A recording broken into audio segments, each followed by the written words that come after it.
ጤና ይስጥልኝ እንዴት ናችሁ? የተከበራችሁ የፖድካስቱ ቤተሰቦች በያላችሁበት ሰላም እንድትሆኑ ምኞቴ ነው። ፖድካስቱ ተመልሷል። ትናንት በእንግሊዝ ፕሪሚየር ሊግ አንድ ቀሪ ጨዋታ ማንቸስተር ዩናይትድ ከኤቨርተን ጋር ተገናኝቶ ነበር። ለመጀመሪያ ጊዜ በአዲስ በተሰራው የኤቨርተን ስቴዲየም ሄሊክሰን ስቴዲየም ተገናኝተዋል። ይህም ለዩናይትድ የመጀመሪያው ድል ሆኖ ተመዝግቧል። ያው በ2026 የውድድር ዓመት ማንቸስተር ዩናይትድ አንድም ሽንፈት ያላስተናገደ ቡድን ሆኗል። ምናልባት በዘንድሮ የውድድር ዓመት የፕሪሚየር ሊጉ ፉክክር ውስጥ ቶፕ ፎር ብቻ ሳይሆን የሂል ዲክሰኑ ጨዋታ ድል የበሰለ የቡድን እድገት እየሰራ እንዳለ አሰልጣኝ ማይክል ካሪክ እየተመለከትን ነው የምንገኘው። በእርግጥ ዩናይትድ ከቡድን ውጤት ጋር በተያያዘ ችግር ነበረበት እንጂ የቡድን እድገት ችግር አልነበረበትም። ነገር ግን ያን የቡድን ውጤት ማምጣት ግን ተቸግሮ እንደነበር እናስታውሳለን፣ በአሰልጣኝ ሩበን አሞሪም ሰዓት ማለት ነው። አሁን ግን ነገሮች ተፍታተዋል ማለት ይቻላል። በተለይ ከተጫዋቾች አእምሮ ጋር በተያያዘ የተጫዋቾች አእምሮ በሚፈለገው ልክ በአሰልጣኞች ኦፕሬት እየተደረገ ነው። አሰልጣኞች ትልቁ ፈተናቸው የሚሆነው ምንድነው? የተጫዋቾችን አእምሮ በሚፈልጉት ልክ ማግኘት አለመቻላቸው ነው። ምክንያቱም ተጫዋቾች ከሬቲም ይወጡባቸዋል። የሚፈልጉትን መንገድና የሚፈልጉትን አካሄድ ሊፈጥሩላቸው አይችሉም። ያ ደግሞ የቡድን እድገት ውስንነት ያጋጥማቸዋል። በማጥቃትም በመከላከልም የሚፈጠሩ ሂደቶች ላይ ጥንቃቄና እንዲሁም የተሻለ መሆን ላይ ፈታኝ ጉዞ ውስጥ እንዲገኙ ያደርጋቸዋልና ትናንት ዩናይትድ ምናልባት በሁለቱም ግማሾች ላይ የተመለከትነው እንዴት ከበድ ያለ ነገር ይዞ ተቋቁሞ መሄድ ይቻላል ለሚለው መፍትሄ ያገኙበት ይመስላል። ምክንያቱም ትናንት የኤቨርተኑ ጨዋታ በእንቅስቃሴ ኤቨርተኖች የሚያጥሩባቸው መንገዶች ነበሩ። በተለይም ደግሞ ሽግግሮችን ይከለክሏቸው ነበረ። በካውንተር አታክ እንቅስቃሴ ማንቸስተር ዩናይትድ ያን የካውንተር አታክ የመጨረሻውን ብራያን ምቤሞ የሰጠውና መነሻ የሆነውን የኩኛ ኳስ ሲሄዱ እንዳይነሱ ያደርጓቸው ነበርና እነዛ ትዕግስተኛ የሆኑ እግሮችና ትዕግስተኛ የሆኑ ሩጫዎች ናቸው መጨረሻ ላይ ቤንጃሚን ሼሽኮ ጎል እንዲያስቆጥር ያደረገው የነበረውና ኢቭን ፋስት ትራንዚሽን ከልክሏቸው ነበር። ፈጣን የሚባለውን ሽግግር ወደ መጨረሻው የሜዳ ክፍል የሚሄዱባቸውን አንዳንድ የተበታተኑ የሚመስሉ የማጥቃት ሽግግሮችን ሁሉ ከልክሏቸው ነበር። ግን መጨረሻ ላይ ቤንጃሚን ሼሽኮ እንግዲህ በዘንድሮ የውድድር ዓመት የወሳኝ የቡድን እድገት ቁልፍ ሚናው የሚጫወተው ተጫዋች እሱ መሆኑን ያሳየበትን ድንቅ ጎል ማስቆጠር ችሏል። እርጋታው ጥሩ ነበረ። ጎሉን ሲያስቆጥር የነበረው እይታው ጥሩ ነበረ።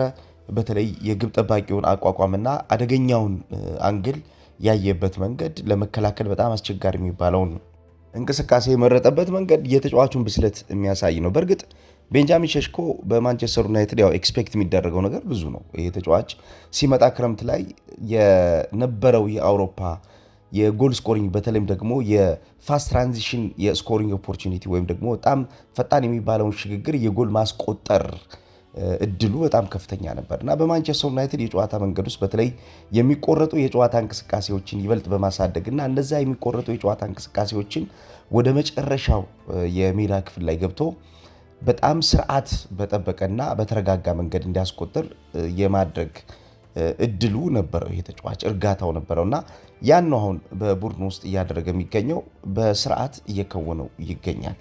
ዩናይትድ እንግዲህ ትናንት ድል አድርጓል። ያው ለአሰልጣኝ ማይክል ካሪክ በጣም ወሳኝ የሚባል ድል ነው። በተከታታይ ባደረጋቸው ጨዋታዎች እንግዲህ እስካሁን ድረስ ሽንፈት አላስገባም። ተከታታይ ጨዋታዎች ውስጥ እንግዲህ ማይክል ካሪክ ከ6ቱ ጨዋታዎች 5ቱን ማሸነፍ ችሏል። በአንዱ ብቻ ነው አቻ የወጣው። ይሄ ማለት እንግዲህ በዘንድሮ የውድድር ዓመት ዩናይትድ ካደረጋቸው 6 ጨዋታዎች አማካኝ ሊኖር የሚችለው ወደ 18 ነጥብ ነው። ከነዚህ 18 ነጥቦች ውስጥ ዩናይትድ የጣለው 2 ነጥብ ብቻ ነው። ይሄ ማለት ዩናይትድ በዚህኛው ሲዝን ከፍተኛውን ነጥብ የሰበሰበው የእንግሊዝ ፕሪሚየር ሊግ ቡድን ያደርገዋል። ከዩናይትድ በላይ ነጥብ የሰበሰበ ቡድን የለም። ይሄን እንግዲህ ይዞ ማስቀጠል ነው ወሳኙ ነገር። በተለይ ከቡድን የጨዋታ ቅርጽና ከቡድን የጨዋታ መንገድ ጋር በተያያዘ ወሳኝ የሚባሉት ከፍተኛ ሚና የሚወጡ ተጫዋቾች ላይ የሚኖረው ኃላፊነት እጅጉን ማደግ ይኖርበታል። በተለይ በአሰልጣኝ ማይክል ካሪክ የቡድን ግንባታ ሂደት ውስጥ አሁን ላይ እንደ መሰረታዊ የሚባል የቡድን እድገት የሚታየው የብሩኖ ፈርናንዴዝ እዚህ ቡድኑ ላይ ያለው ሚና ነው። በተለይ እሱ የሚነካካቸው ኳሶች የመጨረሻ የማጥቃትም ሆነ የመጨረሻ የቡድን ኳስን በስርዓት የመጫወት እንቅስቃሴ የሚወስኑ ናቸው። ረዣዥም ኳሶቹ፣ አጫጭር ኳሶቹ እንዲሁም ደግሞ የአግድሞሽና ቀጥተኛ የሆኑ ንክኪዎችን የሚያደርግበት መረዳቱ በተለይ እንቅስቃሴን ከመረዳት ጋር በተያያዘ የፋስት ብሬኪንግ የሆኑ ሽግግሮችን ከማድረግ ጋር በተያያዘ በጣም ፈጥኖ በሽግግር ወደ ተጋጣሚ ሜዳ የሚገቡ እንቅስቃሴዎችን ከማድረግ ጋር በተያያዘ የዚህ ተጫዋች ሚና እጅጉን ከፍተኛ ነው። እድገቱ ቴክኒካል የሆነ እድገት አለም። በነገራችን ላይ ከተመለከታችሁት ቴክኒኩን በአንዴ ሊያመጣው አይችልም። ይህ ኳሊፋይድ ሚድፊልደር ነው። በጣም ያደገ የተሻለ የሚባል ሚድፊልደር እንደሆነ ይታወቃል። ነገር ግን እድገቱ አእምሮአዊ ነው። በነገራችን ላይ ብዙ የማንቸስተር ዩናይትድ ተጫዋቾችን ስንብት ከተመለከታችሁ ከአሰልጣኝ ሩበን አሞሪም በኋላ አእምሮአዊ የሆነ እድገት ነው።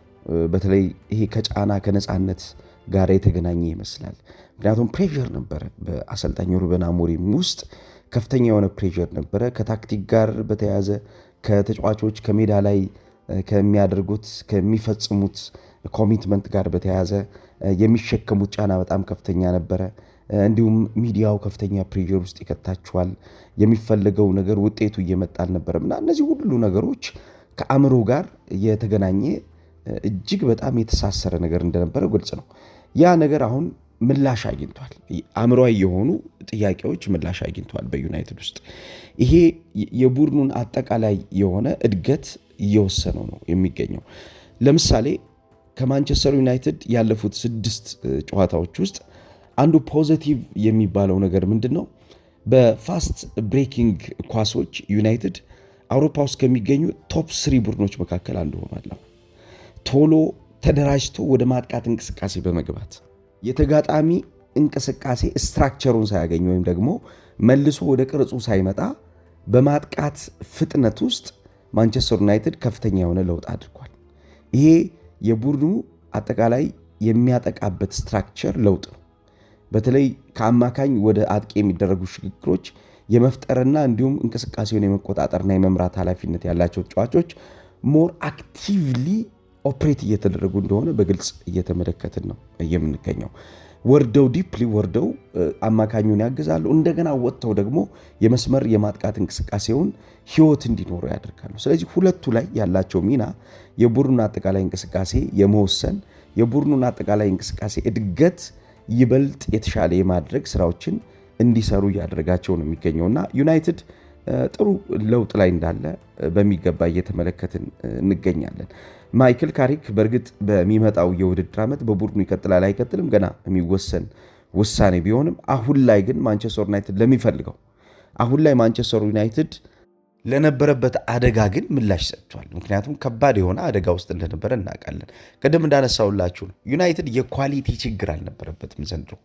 ዩናይትድ አእምሮአዊ የሆነ ችግር ነው የነበረበት። በተለይ የቡድኑ አጠቃላይ እንቅስቃሴ ከሚፈለገው የቡድን እድገት ጋር የሚያገናኙ የተጫዋቾች የጋራ የሆነ ስራ ጎሎት ነበር።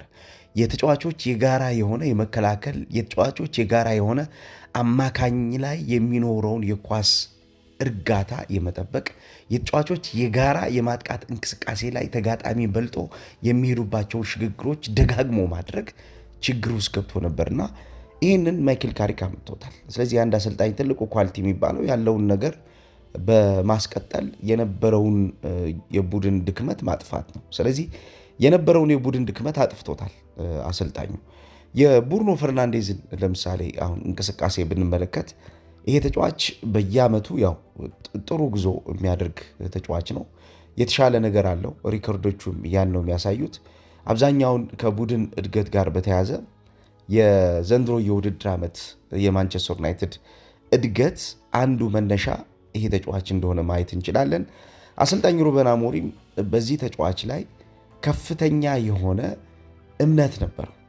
በዚህ ተጫዋች ላይ ከፍተኛ የሆነ የተጫዋቹ አጠቃቀም እድገት ላይ በትኩረት ይሰራ ነበር። ነገር ግን የዚህ ተጫዋች እንቅስቃሴ በሌሎች ተጫዋቾች አልታገዘለትም ነበር። አንዳንዴም ተጫዋቹ ከእንቅስቃሴው ጋር በተያያዘ ለእንቅስቃሴው ምቹ ሆኖ ያለመቅረብ፣ ከእንቅስቃሴው ጋር አብሮ ያለመዝለቅ አዝማሚያዎች ይታዩበት ነበር። በዘንድሮ የውድድር ዓመት ለምሳሌ 24 ጨዋታዎችን ያደርገው ብሩኖ ፈርናንዴስ 6 ጎሎችን አስቆጥሯል። በነገራችን ላይ 12 አሲስቶችን ያደረገው ምናልባት በፕሪሚየር ሊጉ ብቻ ሳይሆን በአውሮፓ ቶፕ 5 በሚባሉት ሊጎች ውስጥ ይሄ ከፍተኛው ቁጥር ነው። 12 ለግብ የሚሆኑ ኳሶችን ያዘጋጀ የ10 ቁጥር ተጫዋች ያደርገዋል። በተለይ ወደ መጨረሻው የሜዳ ክፍል በሚጠጋበት ሰዓት የሌሎችን የተጫዋቾች እንቅስቃሴ እድገት የሚወስኑ ንክኪዎችና ሽግግሮችን ነው የሚያደርገው። እነዚህ ተጫዋቾች አብዛኛውን ከሱ የጨዋታ ስኪል ጋር አብረው እንዲሄዱና ማጥቃቱን ማቆየት ማጥቃቱን ጥራት እንዲኖረው የማድረግ ስራን በተደጋጋሚ የሚሰራ ተጫዋች ነው። እንዳውም በትናንትናው ጨዋታ ከተመለከተ በእንቅስቃሴ ቡድኑ የሚጎለው የነበረው ነገር ለምሳሌ በአሰልጣኝ ሩበን አሞሪም ሰዓት ቡድኑ የሚጎለው የነበረው ነገር ምንድነው?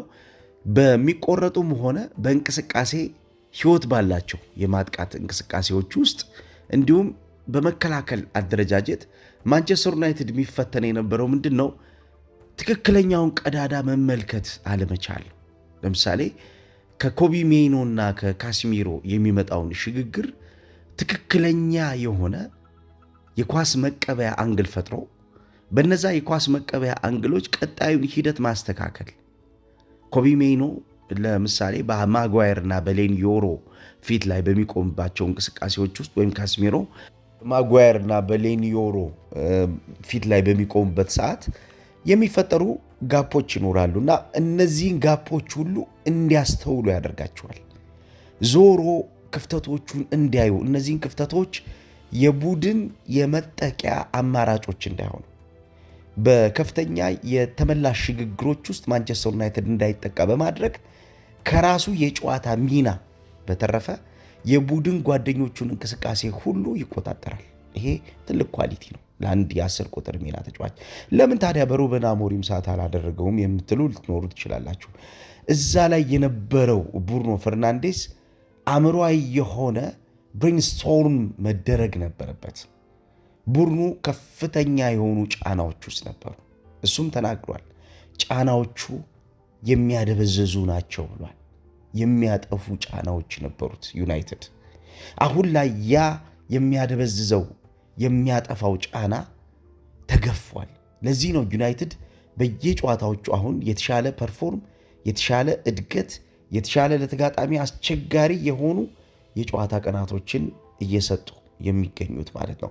ትልልቆቹን አርሰናልና ማንቸስተር ሲቲን አሸንፏል። ከነኚህ ቡድኖች ድል በኋላም ባሉት ወሳኝ የሚባሉ የጨዋታ ቀናቶች ላይ ያስመዘገባቸው ነጥቦች አሉ። ወሳኙ ነገር በነገራችን ላይ ካስመዘገቧቸው ጎሎች በላይ ጎሎቹን ለማስቆጠር የሚደጋግሙበት መንገድ ነው ትልቁ ነገር። ያው ማይክል ካሪክ ከጨዋታውን በኋላ የሚሰጣቸው አስተያየቶችን ከተከታተልን ይሄንን ነገር በውስጥ ይናገረዋል። ፕራክቲስ የምናደርገው ነገር፣ የምንደጋግመው የምንሰለጥነው ነገር በሜዳ እንቅስቃሴ ውስጥ በአንድ ጨዋታ ብቻ የምናደርገው መሆን የለበትም ይላል። በ2 በ3 በ4 ጨዋታዎች በቀሪ የውድድር ወሳኝ ፍልሚያዎች ላይ የሚደጋገም መሆን አለበት ነው። ይህን የሚያደርግ ከሆነ አንድ ቡድን በእንቅስቃሴ የተሻለ ያደገ ነገር እንደሚኖረው ግልጽ ነው። ለምሳሌ ብሩኖ ፈርናንዴዝ የቡድን የማጥቃት እንቅስቃሴው ብቻ አይደለም አሁን ቅድም እንዳልኳችሁ የሚታየው። የብሩኖ ፈርናንዴዝ ተመልሶ የአማካኝ ክፍሉ ጥሎት የሚሄደውን ስፔስ በማንቃት እንዲሸፍን ሁሉ ያስገድዳል። እሱ የሚችለውን ሸፍኖ ወደ ማጥቃት በሚሄድበት ሰዓት የማጥቃት እንቅስቃሴውን ብቻ አይደለም የሚያስበው። የማጥቃት እንቅስቃሴው ሲጀመር ወይም ደግሞ ኢንሳይድ ሲደረግ የተጣለውን ቦታ የማዘጋት ግዴታ እንዳለበት ያውቀዋል። በእግር ኳስ በጣም መሰረታዊ የሚባለው ነገር ከምታጠቃበት እንቅስቃሴ ጀርባ ያለውን ነገር መቆጣጠር ነው።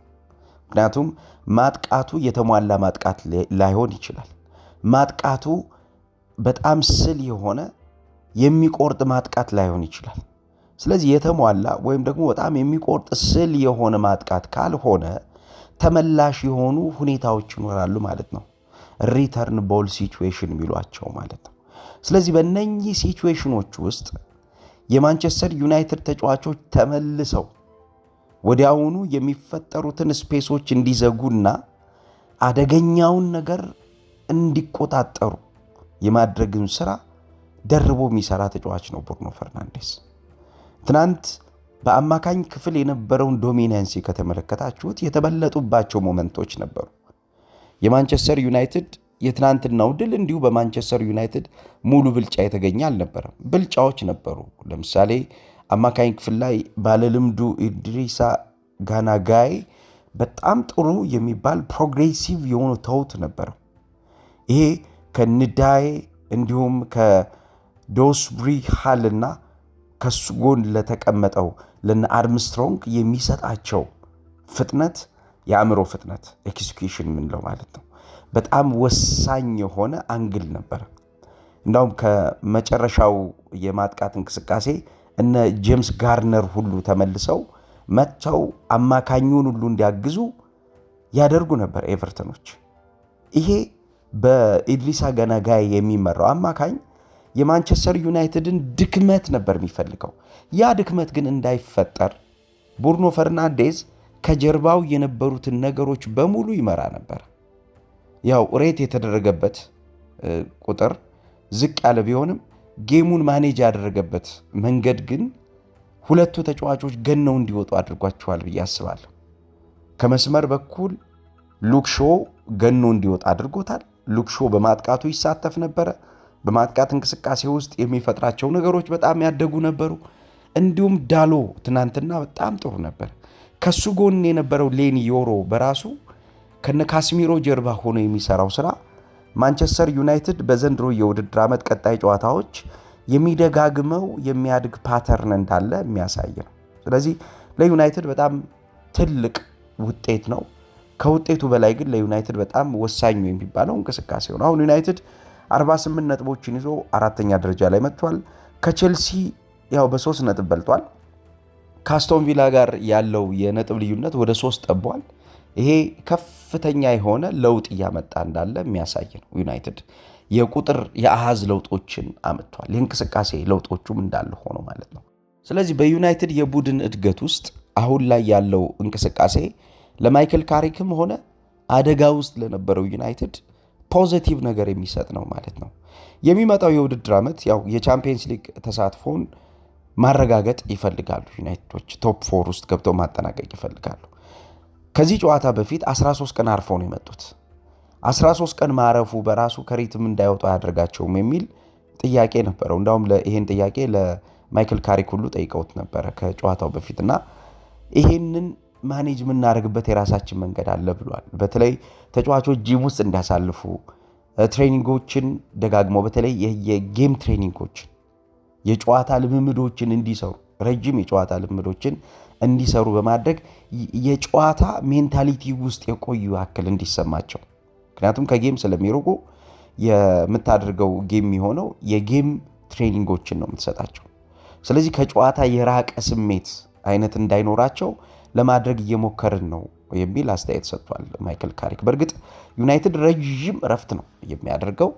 ከነዚህ እረፍቶቹ ውስጥ ግን ተጠቃሚ የሚሆነው ምንድነው? ሌሎቹ በደረጃ ሰንጠረዡ ውስጥ እየታገሉ ለሚገኙት ቡድኖች የማይሰጠውን ያክል ትንፋሽ ማንቸስተር ዩናይትድ አግኝቶታል። ከፍተኛ የሆነ ለውጥ ነው ያመጣው። በተለይ አርፈው መምጣታቸው። ለምሳሌ አሁን ማርች 1 ነው የሚመለሱት ዩናይትዶች። አሁን ፌብሩዋሪ 24 ነው፣ ማርች 1 ይመለሳሉ። ይሄ ማለት ከ7 ቀን በኋላ ነው የሚመለሱት። ከዛ በኋላ ከኒውካስል ዩናይትድ ጋር የሚያደርጉት ጨዋታ ይኖራል። ማርች 4 ላይ ይደረጋል። በጣም የሚገርመው ከማርች 4ቱ ጨዋታ በኋላ ማንቸስተር ዩናይትድ 11 ቀን ያርፋል። ከአስቶን ቪላ ጋር ማርች 15 ነው የሚገናኘው። እንግዲህ ማርች 15 የሚያደርገው ጨዋታ በጣም ረጅም ጊዜ ነው። እሱ አይደለም፣ ከዛ በኋላ ከበርንመዝ ጋር በ5 ቀን ልዩነት ውስጥ ከተጫወተ በኋላ ያለው ውድድር ነው በጣም የሚደንቀው። ዩናይትድ ከዚህ በኋላ የሚጫወተው የተከበራችሁ አድማጮች ከ21 ቀን በኋላ ነው ጨዋታ የሚያደርገው። ሊድስ ዩናይትድን ኤፕሪል 11 ላይ ነው የሚገጥመው።